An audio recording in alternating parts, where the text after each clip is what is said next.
Bonjour, cher peuple de Dieu. Je suis en train de faire un voyage missionnaire rapide, là, voilà, aller-retour, voilà, pour aller prêcher la parole, voilà, toujours pour la mission spirituelle. Et comme mes voisins sont en train de bavarder, moi aussi j'ai fait mon bavardage. Nous, notre bavardage là, c'est de prêcher la parole de Dieu. Alors pendant que je suis assise, il y a une idée qui me vient. En fait, la vie est comme un voyage. La vie est comme un voyage et chacun de nous est comme le chauffeur de son véhicule. Ta vie là, c'est comme si tu étais le pilote d'un avion ou bien le chauffeur d'un véhicule ou alors c'est comme si tu conduisais un train. Voilà, vous avez le bonjour de l'hôtesse qui sait. Ils n'ont pas bien vu. Donc, vous avez reçu le bonjour de l'hôtesse du train. Et voici ce qu'on m'a servi. C'est ça que j'ai demandé, mes frères et mes soeurs. Alors, c'est juste un goûter.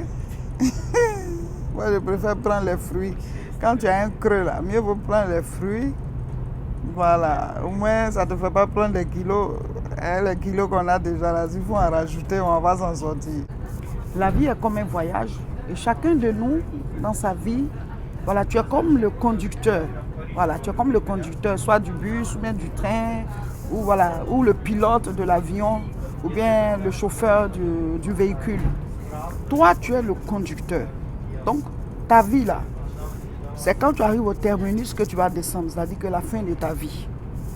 Mais ce véhicule que tu conduis, qui est ta vie, des gens peuvent monter, certains peuvent descendre, et il y en a qui peuvent monter et rester avec toi dans ce véhicule, mais dans ce train, jusqu'à destination.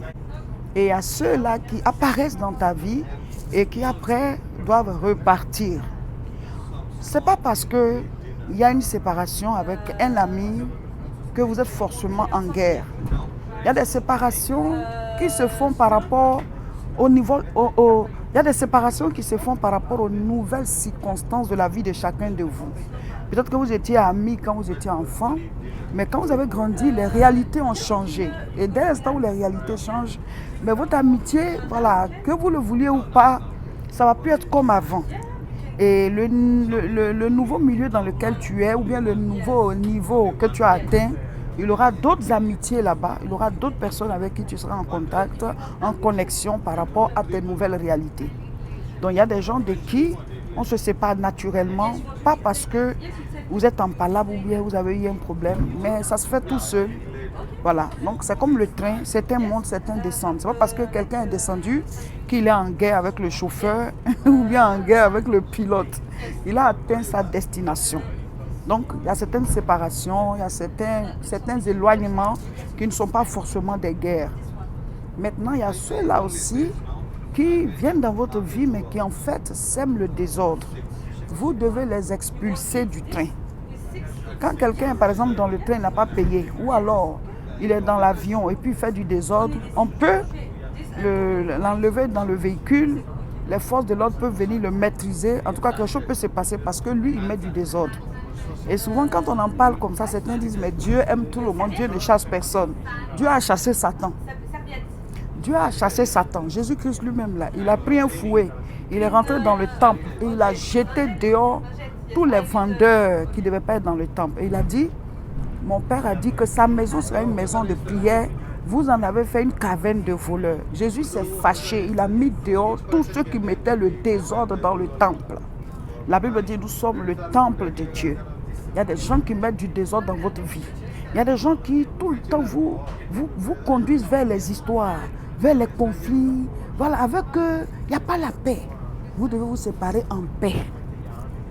Abraham s'est séparé de Lot parce qu'il y avait tout le temps des querelles avec leurs différents bergers. Et il a dit, nous sommes des frères, on ne doit pas être en guerre. Mieux vaut se séparer que d'être ensemble pour s'embrouiller. Mieux vaut se séparer que d'être ensemble pour s'embrouiller. Donc la vie, c'est comme un voyage. Certains vont monter, voilà, ceux que tu rencontres, c'est comme s'ils montaient dans ton véhicule ou bien dans ton train et soit ils descendent en chemin ou alors ils vont jusqu'à destination avec toi, c'est-à-dire une amitié durable, une amitié à vie ou bien un amour à vie. Vous comprenez? Donc, de la même manière, il y a des personnes qui, leur rencontre, la relation qui vous lie, l'amitié, c'est une connaissance, c'est un voisin, c'est un collègue. Peut-être c'est pour un temps. C'est pas parce qu'on n'est plus tout le temps ensemble qu'on doit être forcément en guerre. On peut chacun vaquer à ses occupations, se voir, sourire, parler et après continuer. Il y a des réalités de la vie qui font que chacun est obligé de rester concentré sur ses objectifs. Amen. Donc il y a des amitiés qui sont pour la vie, il y en a aussi qui sont juste pour un temps. Voilà, la vie c'est un voyage. La vie c'est un voyage. Voilà, je vais en mission, juste comme on dit, chap chap, un aller-retour. On va travailler pour Dieu comme toujours. Mais j'étais assise et puis je dis, je fais quoi? Mes voisins sont en train de bavarder là. Moi, pour moi, mon bavardage, c'est la parole. Donc j'ai eu l'idée là, j'ai dit, waouh, la vie c'est comme un voyage. Et à la fin de ce voyage-là, il faut que tu sois sauvé. Nous sommes sur la terre, mais l'autre côté c'est éternel. Donc arrange-toi, à la fin de ton voyage sur terre, il faut que tu aies la vie éternelle. La nouvelle Jérusalem, la cité céleste, de manière éternelle, vivre avec Dieu au siècle des siècles. Les morts sont morts, ils sont morts à jamais, ils ne reviennent plus. Et nous aussi, quand on va partir, ce sera à jamais. Donc il est mieux d'être avec Dieu, comme c'est à jamais, que voilà, d'aller souffrir quelque part de manière éternelle.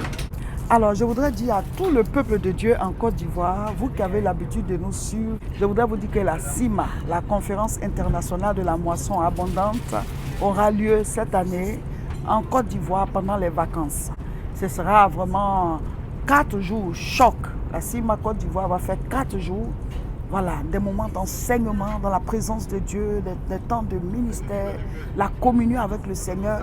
On va vous donner toutes les informations, le thème, le lieu, les heures et tout. Préparez-vous, vous qui avez l'habitude de faire avec nous. Voilà, les jeunes, vous qui nous suivez en ligne, ça sera fort, CIMA Côte d'Ivoire. Que Dieu vous bénisse, partagez la vidéo.